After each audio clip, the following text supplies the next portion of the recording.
Buen día, mi nombre es María Paula López, soy perteneciente al primer ciclo de la carrera de Medicina Veterinaria en la Universidad de Cuenca. Y el día de hoy voy a hablarles de los músculos inspiradores y expiradores en el canino.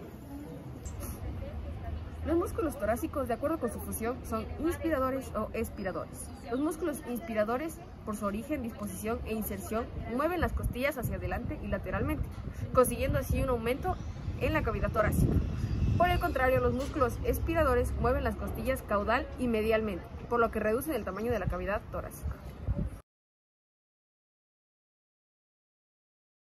El músculo serrato dorsal craneal. Su origen, en forma de aponeurosis, tiene lugar en la fascia toracolumbar y por medio de esta en el ligamento supraespinoso y en las apófisis espinosas de las primeras vértebras torácicas. Sus fibras se orientan caudoventralmente para terminar insertándose mediante varias digitaciones en el borde craneal de la superficie lateral de las costillas 2, 3 y hasta la novena y la décima. Su función es mover las costillas cranealmente, por lo que colabora en la inspiración.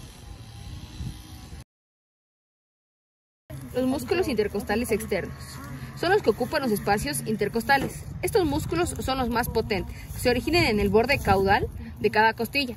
Sus fibras se dirigen caudoventralmente para así insertarse en el borde craneal de la costilla siguiente. Su función es actuar durante la inspiración.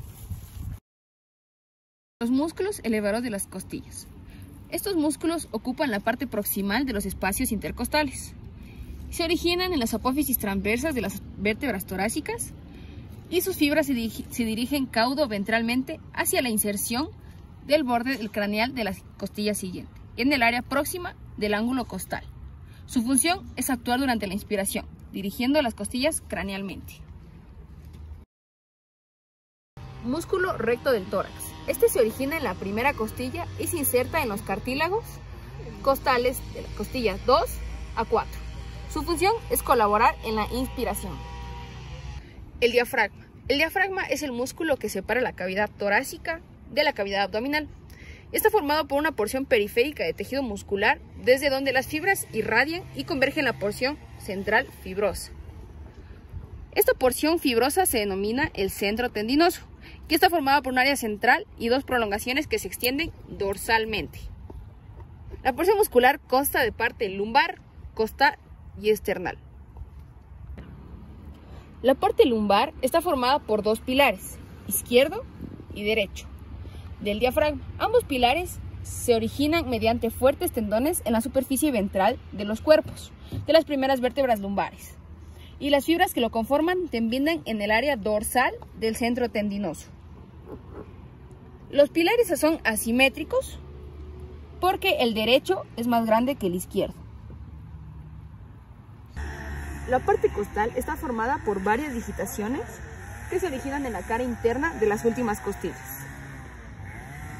La digitación más caudal procede del extremo dorsal de la costilla 13, la última costilla, el último par de costillas. Desde aquí, la línea da origen y se va haciendo sucesivamente más ventral hasta llegar a la digitación más craneal, que se origina en la parte ventral del cartílago de la novena y octava costilla.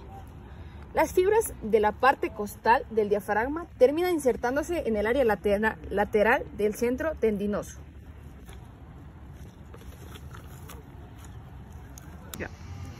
La digitación más craneal de la parte costal se continúa con la última parte, que llega a ser la parte external, que se origina en la superficie dorsal del cartílago sifoides del esternón. Las fibras musculares se dirigen dorsalmente para terminar en el área ventral del centro tendinoso. El diafragma está perforado por tres orificios. El más dorsal es el que encontramos en las zonas capilares, que es el hiato aórtico, y permite el paso de la arteria aorta, la vena ácigos y el conducto torácico. Más ventralmente, atravesando el pilar derecho, se dispone el hiato esofágico. El esófago y los troncos vagales, dorsal y ventral, pasan a través de este hiato. Y tenemos el agujero de la vena cava caudal, que se sitúa en el centro tendinoso. El agujero de la vena cava. Función del diafragma. En la imagen lo podemos encontrar con el número 1. Aquí está el diafragma. La contracción del diafragma conlleva una reducción de la convexidad de la cúpula diafragmática. Por ende, da el aumento de volumen de la cavidad torácica, ya que el diafragma es conocido como el músculo más grande inspirador. Pero este músculo, durante la expiración, el diafragma se relaja. Por ende, las vísceras abdominales lo empujan de manera craneal para que así la forma de cúpula se recupere y el volumen de la cavidad torácica se pueda reducir. Este músculo tiene una inervación con los nervios frénicos izquierdo y derecho. Estructura del diafragma. El diafragma tiene forma de cúpula, que se proyecta de la manera más craneal a caudal, de la cavidad torácica o de la parte más craneal a la cavidad más caudal, o llega a ser la cavidad abdominal. En la parte torácica o parte craneal es convexa y en la parte abdominal es cóncava.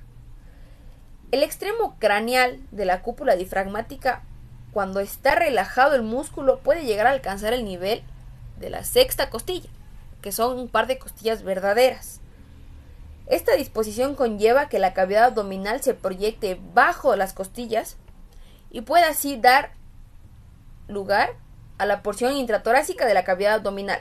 Aquí se llegan a alojar importantes órganos, como los que son el hígado, el estómago y etc. El músculo serrato dorsal caudal. Este se origina por medio de aponeurosis en una fascia toracolumbar. Sus fibras forman de 3 a 4 digitaciones que se dirigen cráneo-ventralmente hasta insertarse en el borde caudal de la costilla 11, 12 y 13, que es el último par. La función es mover las costillas caudalmente, por lo que colabora a la expiración. Los músculos intercostales internos son más delgados que los externos, pero también están cubiertos por los mismos. Se originan en el borde craneal de cada costilla, desde donde se dirigen cranioventralmente para insertarse en el borde caudal de la costilla anterior. Su función es actuar durante la expiración. El músculo retractor de la costilla. Ese músculo que lo podemos encontrar aquí marcado con el número 2. Este músculo está cubierto por el músculo transverso del abdomen y se origina en las apófisis transversas de las primeras vértebras lumbares. Esto estamos viendo una vista craneal a caudal. Sus fibras discurren cráneo ventralmente hacia su inserción en el borde caudal de la última costilla. Su función es colaborar en la expiración. Músculo subcostal. Se encuentran cubiertos por los músculos intercostales internos, en la parte proximal de los últimos espacios intercostales, en los últimos pares de costillas. Sus fibras, que unen la cara interna de las últimas costillas, toman una dirección cráneo-ventral y su función es colaborar en la expiración. El músculo transverso del tórax. Este se dispone sobre las superficies internas del esternón y de los cartílagos costales. Su origen tiene lugar a lo largo de la superficie dorsal del esternón.